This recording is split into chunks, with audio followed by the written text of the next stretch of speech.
Hi everybody.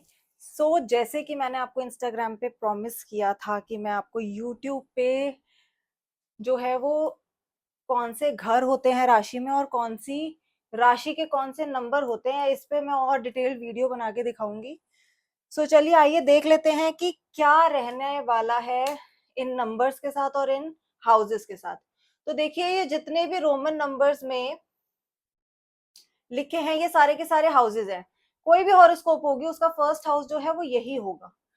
Second house, third house, fourth house, fifth house, sixth house, seventh house, eighth house, ninth house, tenth house, eleventh house और twelfth house, ये सभी हर horoscope में common होंगे। सो जो major changes हैं वो कहां पर आते हैं, आइए देख लेते हैं। ये सारी की सारी राशियां हैं अपने नंबर्स के अकॉर्डिंग। वन नंबर जो है वो एरीज राशि का ही रहेगा, टू नंबर जो है वो टॉरस राशि का ही रहेगा, तीन नंबर पे जेमिनाई आती है, चार नंबर पे कैंसर, पांच पे लियो, छह पे वर्गो, सात पे लिब्रा, आठ पे स्कॉर्पियो, नौ पे सैजिटेरियस, 10 पे केप्रिकॉन, 11 पे एक्वेरियस और 12 पे पाइसेस। तो आइए चलिए देख लेते हैं कि कैसे इस चार्ट के अंदर जो है वो नंबर्स होते हैं राशियों के अकॉर्डिंग। देखिए, अगर इस चार्ट में हम देखें तो अगर ये वन नंबर है, 1 2 3 4 5 6 7 8 9 10 11 12, तो ये नंबर्स हैं।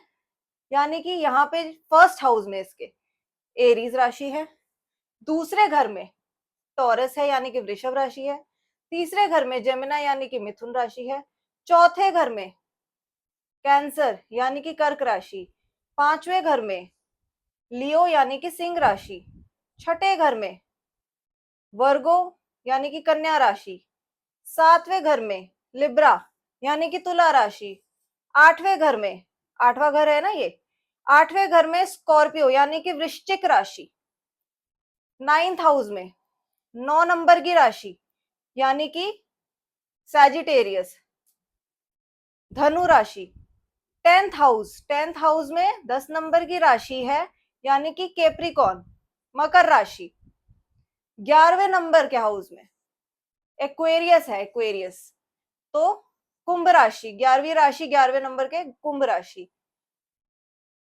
12वें में पाइसेस यानी कि मीन राशि 12 नंबर की राशि है। तो ये थे हमारी प्लेसमेंट्स।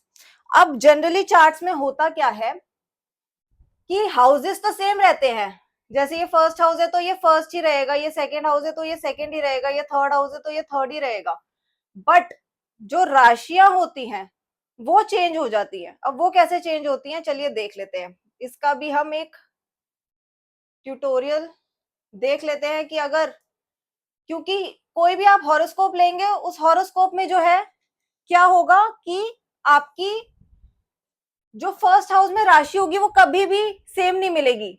कुछ ही ऐसे चार्ट्स होंगे जिसमें आपको सेम मिलेगी, तो आपको कंफ्यूजन हो जाएगी कि ये राशि या हाउस कैसे हम सेग्रीगेट करें, दोनों चीजें अलग अलग कैसे करें।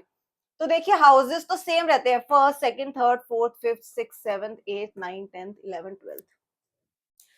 अब राशि किस तरीके से अलग बैठ सकती है, पहले जो मैंने आपको बताया वो फर्स्ट राशि यानी कि एरीज राशि वो फर्स्ट हाउस में ही थी, राइट। अब इसमें हम एक और कॉन्सेप्ट, कॉन्सेप्ट तो नहीं खैर, एक दूसरी राशि ले लेते हैं यानी कि टॉरस राशि। टॉरस ले लेते हैं हम फर्स्ट हाउस में, 2 3 4 5 6 7 8 9 10 11 12 1। अब इस चार्ट में हुआ क्या है, फर्स्ट जो हाउस था उसमें 2 नंबर की राशि आ गई, यानी कि टॉरस राशि आ गई फर्स्ट हाउस में।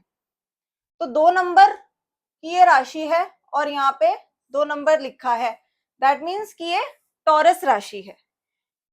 3 नंबर जेमिनाई, 4 नंबर कैंसर, उसी तरीके से लियो, वर्गो, लिब्रा, 7 नंबर पे लिब्रा है, 6 नंबर पे आपको वर्गो दिखाई दे रही है। तो वर्गो जो है हम ये कहेंगे कि वर्गो राशि जो है ये पंचम में है, पांचवें घर में है, किसी भी हॉरोस्कोप में अगर ऐसा कोई आपको चार्ट दिखे तो छठी राशि वर्गो जो है वो 5वें घर में है, 7वीं राशि लिब्रा जो है वो छठे घर में है, 8वीं राशि जो है वो 7वें घर में है, 9वीं राशि जो है वो 8th हाउस में है, क्योंकि हाउस तो सेम रहेंगे, राशियां चेंज हो रही हैं, हाउस नहीं बदलेंगे, सिर्फ और सिर्फ राशि ही बदलेगी आपके जन्म के टाइम के हिसाब से, किस समय पे आप पैदा हुए उस हिसाब से आपका जो है वो फर्स्ट हाउस में कौन सी राशि है वो तय होता है। चलिए आइए देख लेते हैं।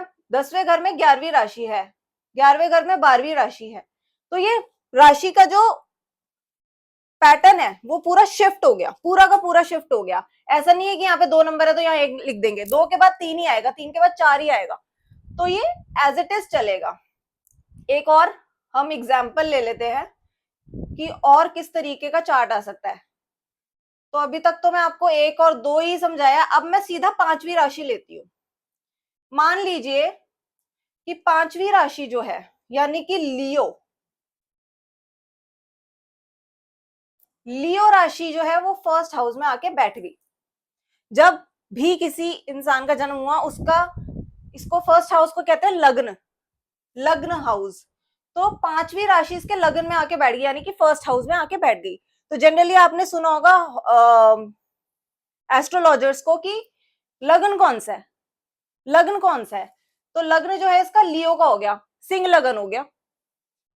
6 7 8 9 10 11 12 1 2 3 4, तो सिंह लगन हो गया। दूसरे घर में आ गई छठी राशि यानी कि वर्गो, तीसरे में आ गई तुला राशि, चौथे में आ गई 8 नंबर की राशि स्कॉर्पियो यानी कि वृश्चिक राशि, पंचम में आ गई इसकी सैजिटेरियस, छठे में आ गई कैप्रिकॉर्न, 7वें में आ गई एक्वेरियस, 8वें में आ गई पाइसेस, 9th हाउस में आ गई एरीज,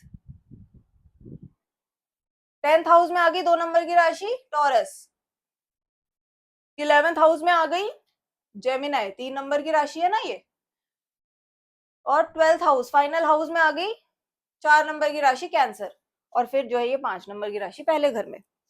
तो हमें इस चीज का ध्यान रखना है कि हमारी हॉरोस्कोप में जो है वो 12 ही घर होते हैं और हमारी 12 ही राशियां होती हैं। तो हमें करना क्या है, हमें छोटा सा काम करना है सिर्फ, कि हमें सिर्फ नंबर के अकॉर्डिंग राशियां याद करनी है। अगर आपकी नंबर के अकॉर्डिंग राशियां याद हो गई तो आप एस्ट्रोलॉजी आदि तो ऐसे ही सीख गए कि आपको पता है कि कौन सी राशि कौन से नंबर की है, कौन सी राशि कौन से घर की, कौन से नंबर के हिसाब से कौन से घर में बैठी हुई है। ये आपके लिए आगे जाके इजी हो जाएगा कि ये वाला प्लैनेट कौन सी राशि में बैठा है, चंद्र कौन सी राशि में बैठा है। अगला जो हमारा टॉपिक रहेगा वो रहेगा कि चंद्र राशि हम कैसे देखेंगे और कौन कौन से प्लैनेट्स कौन कौन सी राशियों में बैठे हैं वो कैसे देखेंगे। तब तक के लिए ये सारी चीजें आप नोटिस कीजिए अलग अलग चार्ट्स के अकॉर्डिंग और नोट करते जाइए अपने पास, ताकि आपको सीखने के लिए इजी हो। और अगर और भी कोई आपको कुछ डाउट है इसमें तो आप मुझे प्लीज कमेंट सेक्शन में जरूर बताइएगा। और अगर आपको ये वीडियो अच्छी लगे, do not forget to subscribe my channel. Thank you so much.